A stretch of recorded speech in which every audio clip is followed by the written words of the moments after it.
তারেক রহমান খালি ধরা গেতেছেন। তারেক রহমান যদি নিজে নিজে বুঝে কথা বলে তাহলে নিজের বেকুবিতে ধরা গেতেছেন, আর যদি উনি কারো বুদ্ধিশূন্য কথা বলেন তাহলে উনারা গাড্ডায় ফেলতেছে তার আশেপাশের লোকেরা। আগের বার খালেদা জিয়ার শাসন আমলে যা হয়েছিল, আশেপাশের লোকেরা গাড্ডায় ফেলছিল, এবার তাই হইতেছে। নিতান্তই স্বল্প বুদ্ধির বেকুবেরা উনারা ধূর পটাইতেছে। যাই হোক, আলাপে আসি। আগে একটা ভিডিও দেখে আলাপ আসি, ওই ভিডিও নিয়েই আলাপ। দেখেছেন, একজন তরুণ প্রশ্ন করিচ্ছে, বর্জ্য ব্যবস্থাপনায় বিএনপির পরিকল্পনা কি? আচ্ছা আচ্ছা, বলেন তো, এটা একটা তরুণের জন্য স্বাভাবিক প্রশ্ন। আর যেই মানুষটা দেশের প্রাইম মিনিস্টার হওয়ার রেসে আছে, তারে করার মতো প্রশ্ন এটা। একজন তরুণ জিজ্ঞেস করবে তার জীবনের সংকট, সম্ভাবনা, স্বপ্ন নিয়ে। তরুণদের নেতৃত্ব নিয়ে আসার কি পরিকল্পনা আছে, ওদের চাকরি ক্যারিয়ার কি হবে, বিদেশে এক্সচেঞ্জ প্রোগ্রামে যাইতে পারবে কিনা লেখাপড়ার জন্য, স্কলারশিপ পাবে কিনা, তরুণ উদ্যোক্তাদের নিয়ে কি পরিকল্পনা, আমাদের ট্রেনিং দিবেন কিনা। আর ওই বয়সে তো সে প্রেম করবে, গান গাইবে, ঘুরবে, বেড়াবে, সাতরায় পদ্মা পার হবে, সারা রাত আড্ডা দেবে, বৃষ্টির মধ্যে প্রেমিকার হাত ধরে ঘুরবে, ব্যাঞ্জো জাম্পিং করবে, দুনিয়া উল্টে দেওয়ার স্বপ্ন দেখবে। তা না বর্জ্য ব্যবস্থাপনা, ওর মাথাত বর্জ্য ঢুকিছে। হ্যাঁ, এটা শিখে দিছে বিএনপির কেউ, আমি শিওর। আর তারেক রহমানকে বলছে যে এটার উত্তর দিবেন, মানে দেখাবি তারেক রহমান কত জানে। দেখিছো ঢাকাত নিত্যদিন কত হাজার টন বর্জ্য উৎপাদিত হয়, সেটাও লিডারের মাথাত আছে। এটা একটা বানানো স্টেজড প্রশ্ন আর উত্তর। আপনারা আবার এইবার এখন শোনেন, শুনলে বুঝবেন যে এইটা বানানো একটা স্টেজড একটা প্রশ্ন এবং উত্তর। শোনেন, তিনটা গুরুতর সমস্যা আছে তারেক রহমানের। হ্যাঁ, তারেক রহমানের। আমার ক্ষুদ্র ভ্রাতার ভগ্নীরা কবে, দাদা আপনি তো তারেক রহমানের সবকিছুই ধরিচ্ছেন, না ধরে উপায় কি? আওয়ামী লীগকে ফেরাবে, ইন্ডিয়ার সাথে সিস্টেম হয়ে গেছে বিএনপির, আমরা তো বসে থাকতে পারি না। যাই হোক, আসেন একে একে দেখি কি কি ঝামেলা করেছে তারেক রহমান নিজেই। প্রথম ঝামেলা, তারেক রহমানের স্টেটসম্যান বা রাষ্ট্রনায়ক তো দক্ষতা দেখাতে পারতেছেন না, এখানেও পারেন নাই। উনি মাইক্রো ম্যানেজমেন্ট করতেছেন, মানে বর্জ্য ব্যবস্থাপনা কি হবে সেটা নিয়ে ইনভলভ হইতেছেন। এটা তো রাষ্ট্রনায়কের ইনভলভ হওয়ার জায়গা না, এটা রাষ্ট্রনায়কের কাজই না। ডেটা রাষ্ট্রনায়ক মাথায় রাখে না, তথ্য রাষ্ট্রনায়ক মাথায় রাখে না। ঢাকায় প্রত্যেকদিন কত বর্জ্য উৎপাদন হয় সে ডেটা তো অবশ্যই একজন রাষ্ট্রনায়ক রাখবে না। দুই নম্বর হচ্ছে এই কাজটাও যে করতেছে, এই কাজটা যদি দক্ষতার সাথে করতেন উনি, তাহলে কথা ছিল যে না উনি বুঝেন ব্যাপারটা, বুঝে কথা বলছেন, পরিকল্পনাটা সলিড আছে। তা তো না, উনি বুঝেছেন আদা, ভুল বুঝতেছেন পুরাটা। আর এই কাজটা উনি করতেই পারবেন না, একেবারেই পারবেন না। বুঝায় বলি, আসেন উনি যে একেবারেই বুঝেননি ব্যাপারটা, এটা আসেন আমরা বুঝে দেখি। বর্জ্য দিয়ে বিদ্যুৎ উৎপাদন করে যে পশ্চিমা দুনিয়া, বর্জ্যকে কাঁচামাল ধরে নিয়ে না, মানে এটা বর্জ্য ব্যবস্থাপনার একটা পার্ট। বর্জ্য দিয়ে বিদ্যুৎ উৎপাদন করা, বিদ্যুৎ উৎপাদন সেকেন্ডারি, বর্জ্য ব্যবস্থাপনা প্রাইমারি। ভাত রাখতে গেলে যেমন মার হয়, তেমন একটা বিশেষ পদ্ধতিতে বর্জ্য ব্যবস্থাপনা করতে গেলে বিদ্যুৎ উৎপাদন করা হয়। হাঁটতে গেলে যেমন পেশাব বের হয়, ঠিক ওই রকম। আপনি হাঁটতে গেছেন, পেশাব করতে যান নাই তো, কিন্তু পেশাব হয়। এইরকম বিদ্যুৎ হয়, এটা আপনার আলাদা করে পরে পেশাব করতে হয় না। আপনার উদ্দেশ্য হাগা, পেশাব করা না। ঠিক তেমন বর্জ্য দিয়ে বিদ্যুৎ উৎপাদনের লক্ষ্য হইতেছে বর্জ্য ব্যবস্থাপনা, বিদ্যুৎ উৎপাদন না। বিদ্যুৎ তৈরি করা না, বিদ্যুৎ তৈরি হয়ে যায়। তারেক রহমান বলতেছেন কয়লা, ফার্নেস অয়েল যেমন বিদ্যুৎ বানানোর কাঁচামাল, তেমন কাঁচামাল বর্জ্য না, একেবারেই না। বর্জ্য দিয়ে বিদ্যুৎ উৎপাদন করতে গেলে যে কারখানা লাগবে তার খরচা অনেক বেশি। কত বেশি আমরা দেখব, বর্জ্য থেকে বিদ্যুৎ উৎপাদনের খরচাও কয়লার দ্বিগুণ, গ্যাসের প্রায় 3 গুণ, সৌর বিদ্যুতের 4 গুণ। 1 মেগাওয়াটের কারখানায় যদি বর্জ্য থেকে বিদ্যুৎ করতে হয় তাহলে $10 মিলিয়ন লাগে। তার মানে সবচেয়ে ছোট 10 মেগাওয়াটের যদি একটা প্ল্যান্ট করতে চাই তাহলে $100 মিলিয়ন লাগবে। কয়লায় যদি খুব আলট্রা সুপার ক্রিটিক্যাল টেকনোলজি, এটা মানে সবচেয়ে ভালো একদম, আমরা যদি একটা কারখানা বানাই তাতেও এর খরচা 1/3। বর্জ্য থেকে বিদ্যুতের যে কারখানা তার 1/3, 3 ভাগের 1 ভাগ। মানে এই যে বর্জ্য থেকে বিদ্যুৎ বানানো, এটা যে ধান্দা, আশেপাশের লোক ধান্দা করিছে, বুঝেছেন তো কি লেভেলের ধান্দা হবে, বুঝেছেন? সব সিস্টেম করে ফেলিছে, এটা থেকে ওনার লোকজন ধান্দা করবে। আর একটা সমস্যা টেকনিক্যাল, এটা বুঝে দেখি, কিন্তু এটা বুঝেছেন তো যে বর্জ্য দিয়া বিদ্যুৎ উৎপাদন করাটা এটা বর্জ্য ব্যবস্থাপনার একটা পার্ট। বিদ্যুৎ উৎপাদন করাটা প্রাইমারি কাজ না, বিদ্যুৎ সেকেন্ডারি কাজ, বর্জ্য ব্যবস্থাপনা প্রাইমারি কাজ। এবার টেকনিক্যাল সমস্যাটা একটু বুঝে দেখি।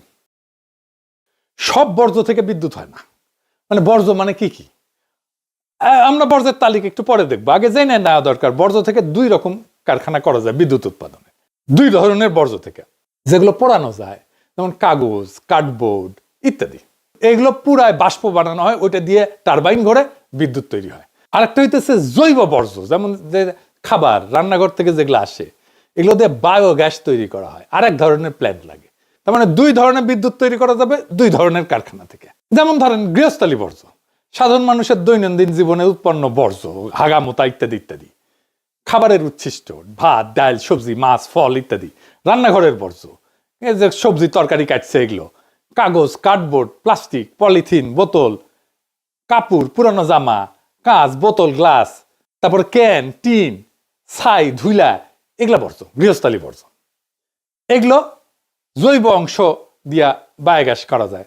জৈব বর্জ্য যেগুলো মানে যেগুলো পচনশীল, খাবারের উচ্ছিষ্ট, খাবারের বর্জ্য, সবজি ফল, তারপরে মলমূত্র, কৃষির উচ্ছিষ্ট, খড়, গাছের পাতা ইত্যাদি ইত্যাদি। এইটা বিদ্যুৎ উৎপাদনের সবচেয়ে উপযোগী, এটা দিয়ে বায়োগ্যাস তৈরি করা হয়, তারপরে ওইটা দিয়ে বিদ্যুৎ উৎপাদন। তারপরে ধরেন কাগজ, প্লাস্টিক বর্জ্য, পেট বোতল, কার্ডবোর্ড, প্যাকেট, এই সমস্ত একটা প্রসেসের মধ্যে দিয়ে দহনযোগ্য করে নেওয়া হয়, তারপর এগুলো পোড়াইতে হয়, পোড়ায় বাষ্প তৈরি করা হয়, ওইটা দিয়ে টারবাইন ঘোরে বিদ্যুৎ তৈরি হয়। কাগজজাত বর্জ্য ধরেন খবরের কাগজ, কার্টুন, প্যাকেজিং বাক্স ইত্যাদি ইত্যাদি। এগুলোকে ফার্নেসের মধ্যে দিলেই কালে হবে না, এগুলোকে দহনযোগ্য করে নিতে হবে, শুকায় নিতে হয়, এটার মধ্যে যেন পানি টানি না থাকে, বুঝেছাও? আবার অনেক বর্জ্য আছে কিন্তু যেগুলো কোনোভাবে এটা দিয়ে কোনো কিছু করা যাবে না। যেমন ধরেন কনস্ট্রাকশনের যে বর্জ্য, ইট, বালু, সিমেন্ট, কংক্রিট, টাইলস, এই সমস্ত ভাঙা চোরা, এগুলো দিয়ে বিদ্যুৎ উৎপাদন করা যায় না। শিল্পের বর্জ্য আছে, ইন্ডাস্ট্রিয়াল ওয়েস্ট, কারখানা থেকে উৎপন্ন রাসায়নিক বর্জ্য যেগুলো নদীর ফেলে আর কি, দেখেছেন না, তেল, গ্রিজ, ধাতব স্ক্র্যাপ, এই সমস্ত, এগুলো বর্জ্য দিয়ে তো বিদ্যুৎ উৎপাদন করা যাবে না। তারপরে ধরেন একটা ইম্পর্টেন্ট বর্জ্য আছে যেটা পচনশীল, কিন্তু এটা আপনি কিছুই করতে পারবেন না, এটা হচ্ছে চিকিৎসা বর্জ্য, ক্লিনিক্যাল ওয়েস্ট। এটা সবচেয়ে ঝুঁকিপূর্ণ। ব্যবহৃত সিরিঞ্জ আছে, রক্তমাখা ব্যান্ডেজ, প্যাথোলজির বর্জ্য, রক্ত, মলমূত্র, কপ, ডায়াগনস্টিক সেন্টার থেকে যে সমস্ত জিনিস বাড়ায়, এক্সে ফিল্ম, এগুলোর প্যাকেট ইত্যাদি, মেয়াদ উত্তীর্ণ ওষুধ, এগুলো তো কিছুই করা যাবে না, এগুলো একদম পুড়ায় ফেলতে হয় আলাদা করে। ইলেকট্রনিক বর্জ্য আছে, যেমন ধরেন আপনার মোবাইল ফোন নষ্ট হয়ে গেছে, কম্পিউটার, টিভি, ব্যাটারি, এগুলো বর্জ্য দিয়ে তো বিদ্যুৎ উৎপাদন করা যায় না। তো আমাদের গৃহস্থালী বর্জ্য দিয়েও যদি আমরা বিদ্যুৎ উৎপাদন করতে যাই তাহলে তো আমাদের সেগ্রিগেশন আলাদা করতে হবে। তারপরে যাবে কাঁচামাল হিসাবে, মানে জৈব বর্জ্যগুলো একদিকে যাবে, কাগজ টাগজগুলো আরেক দিকে যাবে, কাঁচ আরেক দিকে যাবে, আমরা তো সবগুলো একসাথে করে ফেলি, তাই না? তো এই সেগ্রিগেশন হয় কোথায়? উৎসে, যেখানে তৈরি হয়, মানে ঘরের মধ্যে, বাসার মধ্যে। আমাদের বাসা তো ইউরোপে আপনি চাইলে এই সবকিছু একটার মধ্যে ভরে নিয়ে ডাস্টবিনে ফেলে দিতে পারবেন না, আলাদা 3 ধরনের ডাস্টবিন আছে। আপনার এখানে 3 ধরনের বর্জ্য 3 ধরনের ডাস্টবিনে আপনি ঘরের মধ্যেই ফেলবেন, আলাদা করবেন, তারপরে যে 3 ধরনের ডাস্টবিনে ফেলবেন। এইটা হচ্ছে সেগ্রিগেশন। এইটা করতে পারলে তখন ওইখান থেকে নিয়ে যে আপনি বায়োগ্যাস বানান, আপনি পুরান, যাই করেন সেটা করেন। এই শিক্ষাটা কমিউনিটিতে থাকতে হবে, এই শিক্ষাটা কমিউনিটিতে শেখাইতে হবে, সময় লাগে। এই সিস্টেম ইমপ্লিমেন্ট করতে কত টাইম লাগবে ভাবেন তো। এখন আপনি বর্জ্য আলাদা করবেন উৎসে। যাই হোক, ফাইনালি বড় সমস্যা যেটা করেছে সেটা আসি, এটার সাথে সার্বভৌমত্বের প্রশ্ন যুক্ত। আমি কালে ওনার বক্তব্য বারবার শুনেছি, উনি বলছেন আমরা বিদেশি কিছু কোম্পানির সাথে কথা বলছি, প্রাইমারি লেভেলে আলাপ করছি, তাদের দিয়ে কাজ করানোর চেষ্টা করছি, আমরা এইভাবে বিষয়টা পরিকল্পনা করছি। আমি কিন্তু কোনো একটা শব্দ নতুন করে যোগ করি নাই, কোনো শব্দ বাদও দেই নাই, কারণ এখানে শব্দই সাক্ষ্য। প্রশ্নটা খুবই সাধারণ। তারেক রহমান, আপনার এই জিজ্ঞেস করতেছে, আপনি কি নির্বাচিত? আপনি কি সোভারেন স্টেট? আপনি কি সার্বভৌম রাষ্ট্রকে প্রতিনিধিত্ব করেন? আপনি শপথ নিছেন? আপনাকে কি সংবিধানে অধিকার দিচ্ছে রাষ্ট্রের হয়ে বিদেশি প্রতিষ্ঠানের সাথে রাষ্ট্রীয় প্রকল্প নিয়ে কথা বলার ক্ষমতা দিচ্ছে? এর উত্তর না। তাহলে প্রশ্ন, কোন পরিচয়ে আপনি আলাপটা করলেন, আর কোন বৈধতায় সেটা জনসভায় ঘোষণা করলেন? এটা কোনো ব্যবসায়িক আলাপ না। বিদেশি প্রতিষ্ঠানের সাথে রাষ্ট্রীয় প্রকল্প নিয়ে কথা বলা মানে ডিপ্লোমেসি, কূটনীতি। ডিপ্লোমেসি কার কাজ? রাষ্ট্রের। ডিপ্লোমেসি করে নির্বাচিত সরকার সাংবিধানিকভাবে দায়িত্বপ্রাপ্ত হইয়া। আপনি ক্ষমতা প্রার্থী, ক্ষমতার অ্যাসপিরেন্ট, এরা এই ডিপ্লোমেসি করে না। কারণ বিদেশি প্রতিষ্ঠান তো এই কথাবার্তা শুনবে কিভাবে? শুনে মনে করবে যে এই ব্যক্তি রাষ্ট্রের হয়ে কথা বলতেছে। এটা বিপদ। এখানে আর দল নাই, ব্যক্তি নাই, এখানে শুরু হয় ইমপারসোনেশন, মানে রাষ্ট্র সেজে অভিনয় করা। আপনি রাষ্ট্র সেজে অভিনয় করছেন বিদেশি প্রতিষ্ঠানের সাথে। আপনি যদি বলতেন আমি ভাবতেছি বা আমি করতে চাই, এটা আমার ভীষণ, তা কিন্তু বলেন না। উনি বলছেন কথা বলছি, আলোচনা করছি, পরিকল্পনা করছি। উনি আলোচনা করে ফেলছেন অলরেডি, তাদের দিয়ে করানোর চেষ্টা করছি, এই কথা বলছে। এই ভাষা ভবিষ্যতের না, এই ভাষা এমন যে মনে হইতেছে উনি রাষ্ট্রের হয়ে কাজ করতেছেন, চলমান রাষ্ট্রের কার্যকলাপের ভাষা। মানে উনি ডিফেক্টো প্রাইম মিনিস্টার হয়ে গেছেন, বাস্তবে কার্যকর রাষ্ট্রীয় আচরণ করতেছেন উনি। কিন্তু ওনার আইনগত ক্ষমতাই নাই, আইনে ওনার হাতে ক্ষমতা আসেনি, কিন্তু আচরণে ওনার ক্ষমতা চালু হয়ে গেছে। এই ফাঁকটার নাম শ্যাডো স্টেট ক্রাফট, ছায়া রাষ্ট্র চর্চা, রাষ্ট্রবিজ্ঞানের ভাষায়। আইনগত ক্ষমতা ছাড়া ক্ষমতার বাস্তব প্রয়োগ আপনি এটাই করতেছেন। আর এইটার রাস্তা খুলে দিয়েছে প্রফেসর ইউনূস। এই আর্মি টার্মি এইরকম প্রোটেকশন দিয়ে, রাষ্ট্রীয় প্রোটোকল দিয়ে ওনারা এই কাজটা করে দিছে। এই প্রশ্ন তো শুধু আইনগত না, এটা গণতান্ত্রিক। এই কথাবার্তা কারা জানলো? কিছু বিদেশি কোম্পানি যাদেরকে পছন্দ করে বা যাদের সাথে তার লোকদের, বিএনপির লোকদের গুটু আছে, তারা জানলো ভবিষ্যতে কোথায় ধান্দা করা যাবে। কিন্তু সংসদ জানলো না, নাগরিক জানলো না, ব্যুরোক্রেসি জানলো না, রাষ্ট্রের ইনস্টিটিউট জানলো না। এটা তো পরিকল্পনা মন্ত্রণালয় ছাড় দিবে না, দিবে না তো। পরিবেশ মন্ত্রণালয় ছাড় দিবে না তো। এগুলো সব চাল লাগবে। অর্থ মন্ত্রণালয় ছাড় দিবে না। কারণ আপনি বেশি খরচা কইরা বিদ্যুৎ বানাইতেছেন, এটা তো এফিসিয়েন্ট না। অর্থ মন্ত্রণালয় কেন ছাড় দেবে? টাকা দেবে কেন? বাংলাদেশের নাগরিক তার ট্যাক্সের পয়সা কেন দেবে? আমাকে বুঝান। 3 গুণ বেশি দাম দিয়ে বিদ্যুৎ বানানোর জন্য বাংলাদেশের মানুষ তার ট্যাক্সের পয়সা কেন দেবে? আপনার দলের লোককে ধান্দা করার জন্য? সংসদীয় কমিটি থাকবে না, ওখানে বিরোধী দলের লোক থাকবে না, ওটা ক্যাক করে ধরবে। আর আপনি বিদেশি প্রতিষ্ঠানের সাথে আলাপ করা শুরু করে দিচ্ছেন। বাহ। এখন কইতে পারেন এটা তো ভালো উদ্দেশ্যে করা হয়েছে। গণতন্ত্র উদ্দেশ্য দিয়ে চলে না, গণতন্ত্র চলে সীমা দিয়ে, বৈধতা দিয়ে।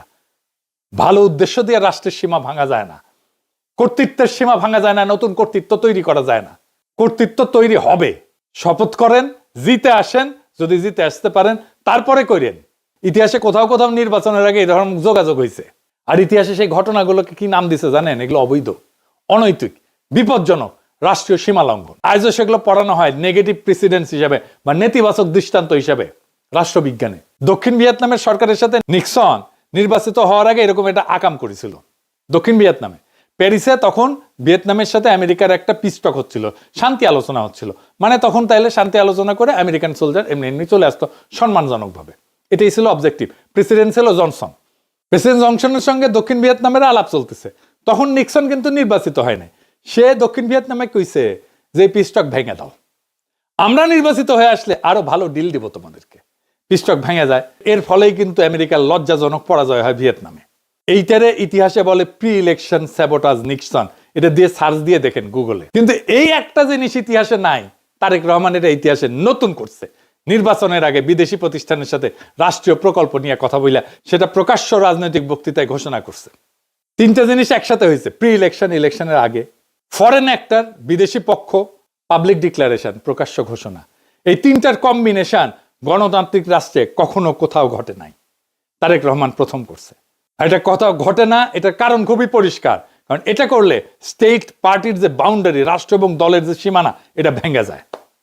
দল আর রাষ্ট্র আলাদা থাকে না। এখন আসি সবচেয়ে গভীর জায়গায়, রাষ্ট্র কি আসলে? রাষ্ট্র কোনো ব্যক্তির ভবিষ্যৎ স্বপ্ন না, রাষ্ট্র কোনো দলের আগাম সম্পত্তি না। রাষ্ট্র একটা প্রক্রিয়া, প্রসেস। রাষ্ট্র একটা ইনস্টিটিউশন। এই প্রক্রিয়ার ধাপ আছে। জনগণের ভোট প্রথমে, সাংবিধানিক দায়িত্ব তারপরে প্রাতিষ্ঠানিক সিদ্ধান্ত। 3টা ধাপ আছে। এই 3টার একটাও বাদ দিলে রাষ্ট্র থাকে না, থাকে ব্যক্তিগত শাসন। তারেক রহমান তার ব্যক্তির শাসন চাপাই দিতে চাইতেছে বাংলাদেশের উপরে। উনি ভোটের আগেই রাষ্ট্রের মতো কাজ করতে শুরু করছেন। তার মানে তারেক রহমান বলতেছে রাষ্ট্র জনগণের না, রাষ্ট্র আমার সম্ভাব্য সম্পত্তি। এটাই গণতন্ত্রের মৃত্যু। তারেক রহমানের হাত ধরে আসতেছে গণতন্ত্রের মৃত্যু। গণতন্ত্র মানে যা খুশি তাই করা না। গণতন্ত্র মানে কে কবে কথা বলবে, কোন পরিচয়ে বলবে, কোন সীমার মধ্যে বলবে, সেইটা ঠিক করা। তারেক রহমানের এই বক্তব্য প্রমাণ করছে তারেক রহমান তার সীমা লঙ্ঘন করছেন। রাষ্ট্রের মালিক জনগণ, সিদ্ধান্ত নিবে জনগণ। আপনি তারেক রহমান না, আপনি রাষ্ট্রের মালিক না, এটা আপনার জমিদারি না। আপনাদের কি মনে হয় তারেক রহমান রাষ্ট্রনায়ক হওয়ার উপযোগী? উনি রাষ্ট্র চালাইতে পারবেন? উনি রাষ্ট্র বুঝেন? উনি তৈরি হয়েছেন রাষ্ট্র চালানোর জন্য? বিচারের ভার আপনাদের উপরে দিলাম। 24-এর বর্ষা বিপ্লব নিয়ে ওনার কোনো আলাপ নাই, কোনো আলাপ নাই। হাসিনা নিয়ে কোনো আলাপ নাই, আওয়ামী লীগ নিয়ে কোনো আলাপ নাই, ফ্যাসিবাদ নিয়ে কোনো আলাপ নাই। তাহলে কেন এত মানুষ রক্ত দিল? সে আলাপ আছে? নাই। মানুষ অন্তরের কোন আগুনে জ্বলা প্রাণ দিতে দ্বিধা করেনি 24-এ, সেটা নিয়ে কোনো আত্ম অনুসন্ধান নাই বিএনপির। আমরা কি এইভাবে বর্ষা বিপ্লবের আকাঙ্ক্ষার কবর দিয়ে দেব? আমরা কি তারেক রহমানকে আর বিএনপিকে ক্ষমতায় আনার জন্য লড়াই করছিলাম? আমাদের বাচ্চারা অকাতরে প্রাণ দিছিল, রক্তে ভাসায় দিছিলাম। রক্তের দাগ কিন্তু এখনো শুকায় নাই। কিন্তু তারেক রহমানের বক্তৃতায় তার কোনো ছাপ নাই। আমরা ওই লড়াই করিনি তারেক রহমান আর বিএনপিকে ক্ষমতায় এনে বসাবো। আমরা তাদের হাতে রাষ্ট্রকে দেব না, কোনোভাবেই দেব না যারা জুলাইকে বিশ্বাস করে না। আমরা তাদের হাতে রাষ্ট্রকে দেব না, কোনোভাবেই দেব না যারা জুলাইকে ধারণ করে না, জুলাইয়ের চেতনাকে যারা ধারণ করে না। আর এই সিদ্ধান্ত নিতে হবে আগামী 12ই ফেব্রুয়ারিতে। আপনার স্বপ্ন, আপনার মর্যাদা, আপনার ভবিষ্যৎকে লুট হয়ে যাইতে দিয়েন না। খোদা তাআলা আমাদের এই নিয়তকে যেন কবুল করেন।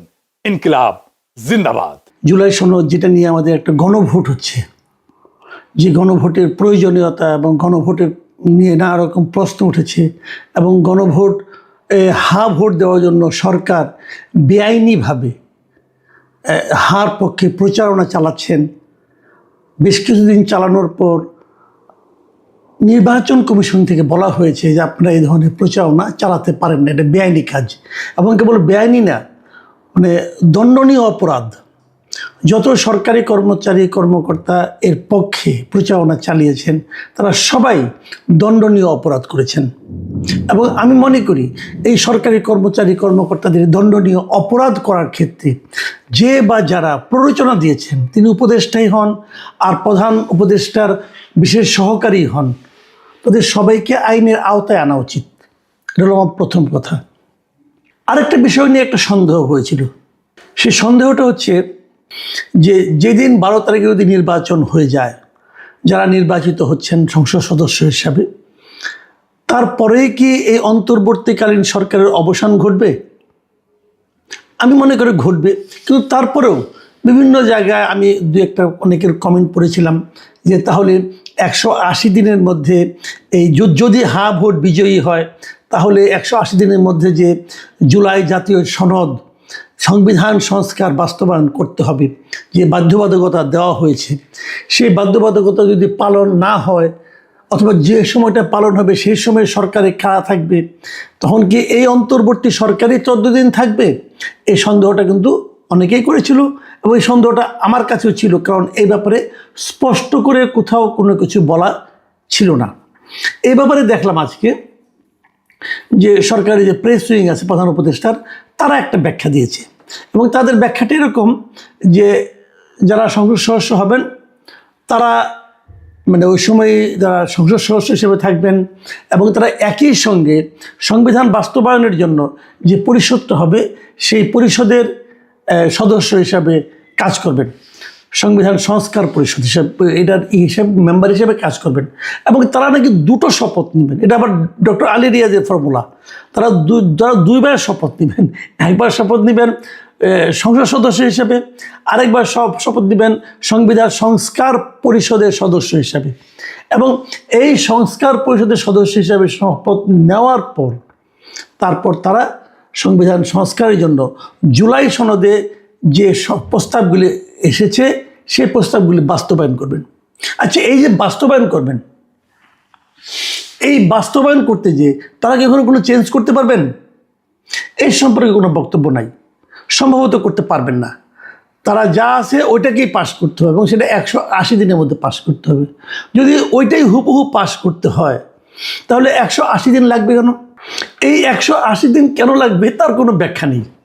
প্রথমবার উনি বলেছিলেন যদি 180 দিনের মধ্যে পাস না করে এই সংবিধান সংস্কার পরিষদ, তাহলে এটা অটো পাস হয়ে যাবে। পরে বছর নানা রকম চাপে পড়ে সেই সিদ্ধান্ত থেকে তারা সরে এসেছেন। তবে না, সব মিলে আমাকে যেটা মনে হয় এটা একটা মানে জগা খিচুড়ি অবস্থা। জগা খিচুড়ি এই কারণে যে সংবিধান সংস্কার পরিষদ করতে হবে কেন? সংবিধান তো সংস্কার করবে। তো সংবিধান সংস্কার করার জন্য আমাদের সংবিধানেই নিয়মকানুন বলে দেওয়া আছে। সেই নিয়মটা হলো সংবিধান জাতীয় সংসদের 2/3 সদস্য যদি ভোট দিয়ে কোনো সিদ্ধান্ত নেয় তাহলে তারা সংবিধান করতে পারে। সংবিধানের কোনো বিষয় যেটা সংবিধানে নাই, অথবা যোগ করতে হবে অথবা বাতিল করতে হবে, এটা জাতীয় সংসদের 2/3 সদস্য যদি একত্র হয়ে এরকম একটা সিদ্ধান্ত নেয়, মানে তাহলে তারাই এই কাজটা করতে পারে। তো যে কাজটা তারা করতে পারে তাদেরকে আবার সংবিধান সংস্কার পরিষদ গঠন করে সেখানে এটা করতে হবে কেন? এটার কোনো ব্যাখ্যা কিন্তু আমি কোথাও পাইনি পর্যন্ত, কিন্তু আলী রিয়াজ সাহেব মনে করেছেন এটা থাকা দরকার, অতএব এটা রয়েছে।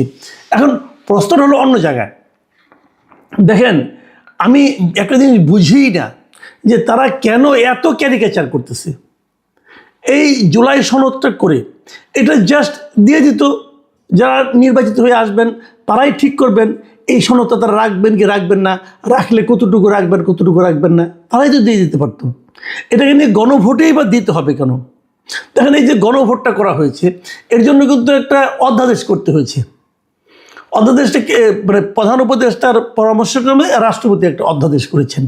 কারণ রাষ্ট্রপতি আসলে কিছু করার নাই, প্রধান উপদেষ্টার পক্ষ থেকে যেটা গিয়েছে এটা অধ্যাদেশ হিসেবে ওনাকে সিগনেচার করতেই হয়, অধ্যাদেশ করেছেন। আচ্ছা, অধ্যাদেশটা কাকে বলে আমি এটা একটু বলতে চাই, মানে এগুলি কতটুকু আইন অনুগ হচ্ছে সেটা নিয়ে আলোচনা করতে যাচ্ছি। অধ্যাদেশ জিনিসটা কি? অধ্যাদেশ জিনিসটা হলো ওইটা আমাদের সংবিধানের 93 নম্বর অনুচ্ছেদের জিনিসটা আছে যে অধ্যাদেশ কাকে বলে। অধ্যাদেশ হলো যদি সংসদ ভেঙে যায় কোনো কারণে অথবা অধিবেশন না থাকে, যদি রাষ্ট্রপতি মনে করে যে এখনই একটা আইন করা দরকার, তাহলে সে আইনটা উনি করতে পারেন। এবং এই যে আইনটা উনি করলেন, এই আইনটা আবার পরবর্তী সময় যখন সংসদ হবে তখন সেটা পাশ করতে হবে। এটাই হলো অধ্যাদেশ। কিন্তু এই যে উনি আইনটা করবেন, সেখানে 93-1 কতে কি বলা হয়েছে সেটা আপনারা শুনেন। সেখানে বলা হয়েছে যে শর্ত হলো গিয়া এমন কোনো বিধান করা যাবে না, এমন কোনো বিধান করা যাবে না যা এই সংবিধানের অধীন সংসদের আইন দ্বারা আইনসঙ্গতভাবে করা যায় না। মানে এই সংসদ যেটা আইন দ্বারা আইনসঙ্গতভাবে করতে না পারবে সেটা রাষ্ট্রপতি অধ্যাদেশ হিসাবে জারি করতে পারবে না।